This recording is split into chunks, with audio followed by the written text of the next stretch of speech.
இயேசு கிறிஸ்துவின் நாமத்தினால் உங்களை வாழ்த்துகிறோம். இந்த நல்ல நாளிலே ஆண்டவருடைய வார்த்தையை நாம் பார்க்கலாம். ஏசாயா 66ஆம் அதிகாரம் 13ஆம் வசனம். ஒருவனை அவன் தாய் தேற்றுவதைப் போல் நான் உங்களை தேற்றுவேன். நீங்கள் எருசலேமிலே தேற்றப்படுவீர்கள். பிரியமானவர்களே, இந்த காலை வேளையில ஆண்டவர் உங்களோட பேசுகிற வார்த்தையை நாம் பார்க்கலாம். தேவன் நம் மீது வைத்திருக்கிற அன்புக்கு ஈடாக இந்த உலகத்தில் ஒன்றுமே ஈடாக முடியாது. இன்றைக்கு நீங்கள் எந்த உறவெல்லாம் இழந்திருக்கிறீர்களோ அந்த இடத்தில் அவர் ஒருவராலே தான் நிரப்ப முடியும். இந்த உலகத்தில் உள்ளவர்கள் உங்களிடத்தில் காண்பிக்கும் அன்பு மேலான அன்பு. கர்த்தர் உங்கள் மேல் அன்பாய் இருக்கிறார். அவர் உங்கள் மீது இரக்கத்தையும் மன உருக்கத்தையும் தயையும் உடையவராய் இருக்கிறார் என்பதை நாம் பார்க்கிறோம். ஆகவே இழந்த உறவுகளை எண்ணி உடைந்து போகாதிருங்கள்.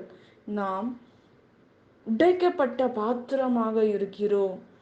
இந்த காரியங்கள் என்னுடைய வாழ்க்கையில் நடக்குமா, இந்த பிரச்சனை என்னுடைய வாழ்க்கையில் நடக்குமா என்பதை நாம் பார்க்கிறோம். பிரியமானவர்களே, ஆண்டவர் நம்முடைய வாழ்க்கையில் அற்புதங்களையும் அடையாளங்களையும் செய்கிற தேவனாய் இருக்கிறார். ஒரு தாய் தேற்றுவதைப் போல நான் உங்களை தேற்றுவேன் என்று வேதம் சொல்லுகிறது. மனிதனால் கூடாத காரியங்களை தேவனால் கூடும் என்று வேதம் சொல்லுகிறது. இன்றைக்கு நம்முடைய வாழ்க்கையில் நடக்கிற காரியங்கள் எத்தனையோ, இந்த மனுஷன் என்கிட்ட பேசல, இந்த மனுஷன் நிமித்தமாக நான் ரொம்ப வேதனையோடு இருக்கேன், இவர்களால் என்னால் எந்த வேலையும் செய்ய முடியல என்று நாம் பார்க்கிறோம். மனிதர்கள் முகங்களை பார்க்கிறவர்கள், ஆண்டவரோ இருதயத்தை பார்க்கிறவரா இருக்கிறார். மனிதன் நம்முடைய முகங்களை மாத்திரம்தான் பார்க்கிறவர்கள், இருதயத்தை பார்க்கிறவர்கள் அல்ல. ஒரு மனிதனால் அநேகர் ஏமாற்றத்தை அடைகிறவர்கள் உண்டு வாழ்க்கையில். ஆனாலும் ஆண்டவர் நம்மை ஒரு நாளும் மாறாதவராய் இருக்கிறார். நம்மை மறவாத தேவனாய் இருக்கிறார். நம்மை நேசிக்கிறார். நம்மை குற்றப்படுத்துகிற தேவன் அல்ல. நாம் ஒரு தவறு செய்யும் போது அந்த காரியத்தை மற்றவரிடத்தில் போய் சொல்லி நம்மை துக்கப்படுத்துகிறவர்கள் அல்ல. ஆனால் மனிதர்கள் அப்படி அல்ல. நம்மை துக்கப்படுத்துகிறவர்களாக இருக்கிறதை நாம் பார்க்கிறோம். அந்த காரியங்களை நாம் கேள்விப்படும் போது நம் உள்ளம் உடைகிறதையும் நாம் பார்க்கிறோம். பிரியமானவர்களே, இன்றைக்கு நம்முடைய வாழ்க்கையில் மனிதன் நம்மை தேற்ற முடியாது, எந்த உறவும் நம்மை தேற்ற முடியாது, நமக்கு உதவி செய்ய முடியாது என்று நமக்கு தெரியும். ஆனாலும் ஆண்டவரை மறைந்து விட்டு மனுஷனை தேடி ஓடுகிறோம், அவர்களை நோக்கி ஓடுகிறதையும் நாம் பார்க்கிறோம். பிரியமானவர்களே, இன்றைக்கு ஆண்டவர் மாத்திரம்தான் நம்மை அதிகமாக நேசிக்க முடியும். இந்த உலகத்தில் வானத்தையும் பூமியும் உண்டாக்குன தேவன் மாத்திரம்தான் நம் மேல் அன்பு வைக்க முடியும், நம்மை நேசிக்க முடியும். அவருடைய அன்புக்கு ஈடாக ஒரு மனிதன் கூட வர முடியாது என்று வேதம் சொல்லுகிறது. தாய் உன்னை தேற்றுவதை போல நான் உன்னை தேற்றுவேன்.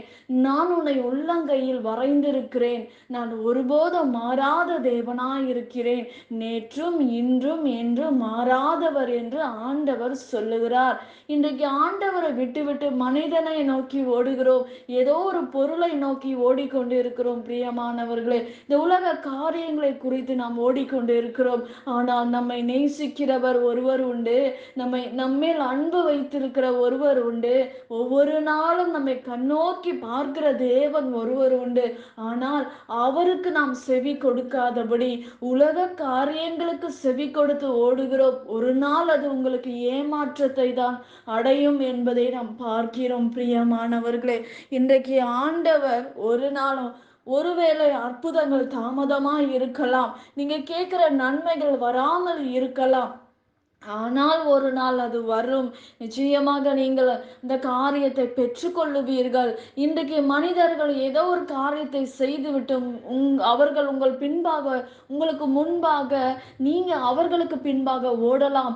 ஆனால் ஒரு நாள் நிச்சயமாக நீங்கள் ஏமாற்றத்தையும் துக்கத்தையும் அடைவீர்கள். உங்களால் சமாதானத்தோட வாழ முடியாது.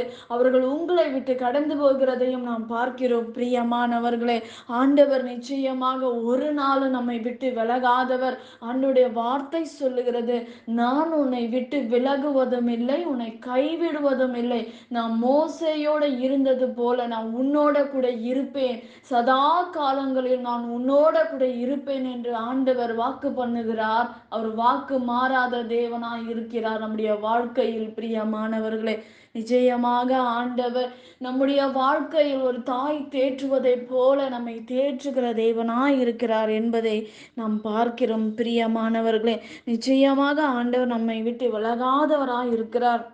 ஆகவே இழந்த உறவுகளை எண்ணி உடைந்து போகாதிருங்கள். ஆண்டவராகிய இயேசு கிறிஸ்து உங்களுக்கு தாய் தகப்பனாய் இருந்து, ஒரு நண்பனாய் இருந்து, எல்லாவற்றுக்கும் எல்லாவுமாய் இருந்து அவர் உங்களை பாதுகாத்து நம்மை பராமரிக்கிறார். இந்த உலகத்தின் முடிவு பரிந்தமும் உங்களோடு இருந்து உங்களை நடத்த அவர் வல்லமை உள்ள தேவனாய் இருக்கிறார். நீங்க பயப்படாதே, நான் மோசேயோடு இருந்தது போல நான் உன்னோட கூட இருப்பேன்.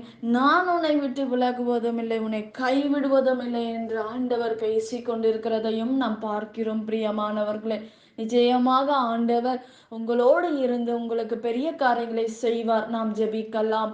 பரலோகத்தில் வாசமாயிருக்கிற அன்பின் பிதாவே, உங்க நாமம் மகிமைப்படுவதாக, உங்க ராஜ்யம் வருவதாக. ஆண்டவரே, நீர் எங்களுடைய வாழ்க்கையில அற்புதங்களை செய்யுங்க, அதிசயங்களை செய்யுங்க, பெரிய காரியங்களை செய்து முடியுங்க. ஆண்டவரே அப்பா, நீர் ஆண்டவரே ஒரு தாய் தேற்றுவதை போல எங்களை தேற்றும். ஆண்டவரே, எல்லா விண்ணப்பத்துக்கும் பதில் கொடுங்க.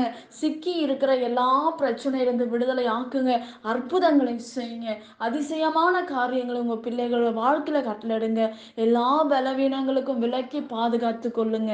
இயேசுவின் நாமத்தில் வேண்டுகிறோம் எங்கள் ஜீவனுள்ள நல்ல பிதாவே, ஆமேன். கர்த்தர் தாமே உங்களை ஆசீர்வதிப்பாராக. ஆமேன்.